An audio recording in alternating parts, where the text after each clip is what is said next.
വടകര വൻ ഭൂരിപക്ഷത്തിൽ UDF സ്ഥാനാർത്ഥി ജയിക്കും. ഇന്നലെ കണ്ടപ്പോൾ നിങ്ങൾക്ക് തന്നെ മനസ്സിലായില്ല.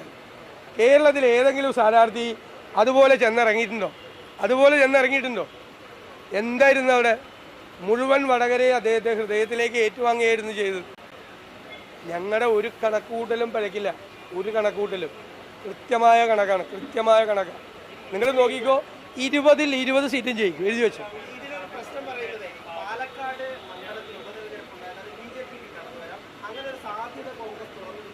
അതെങ്ങനെയാണ് BJP ജയിക്കുന്നത്? അവിടെ BJP എങ്ങനെ? അത് ഈ ശ്രീധരൻ മത്സരിച്ചപ്പോഴാണ്. അതിൻ്റെ തലേ പ്രാവശ്യം ജയിച്ചത് എത്ര വോട്ടിനാ? 18,000 വോട്ടിനാണ് ഷാഫി പറമ്പിൽ ജയിച്ചത്. പാലക്കാട് ഇലക്ഷന് ഉറപ്പായിട്ട് കോൺഗ്രസ് സ്ഥാനാർത്ഥി ജയിക്കും. ഞാൻ തന്നെയാണ് തെരഞ്ഞെടുപ്പിൻ്റെ ചുമതല വഹിച്ച് പോകാൻ പോകുന്നത് പാലക്കാട് ഉപതെരഞ്ഞെടുപ്പിൽ.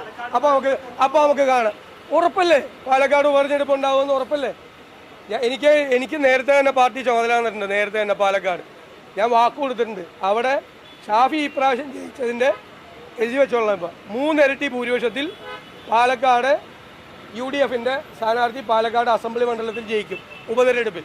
നിങ്ങളിപ്പോൾ എഴുതി വെച്ചോ, നിങ്ങൾ പോയി എഴുതി വെച്ചോ. 3 ഇരട്ടി ഭൂരിപക്ഷം.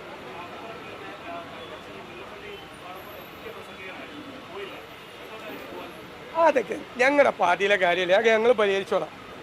അതൊക്കെ പോവും. അവിടെ ഷാഫി പറഞ്ഞല്ലോ, ഷാഫിയുടെ ലോക്കൽ ഗാർഡിയൻ എന്ന് പറഞ്ഞ മുല്ലപ്പള്ളി രാമചന്ദ്രൻ. അതൊക്കെ ചെയ്തോളൂ.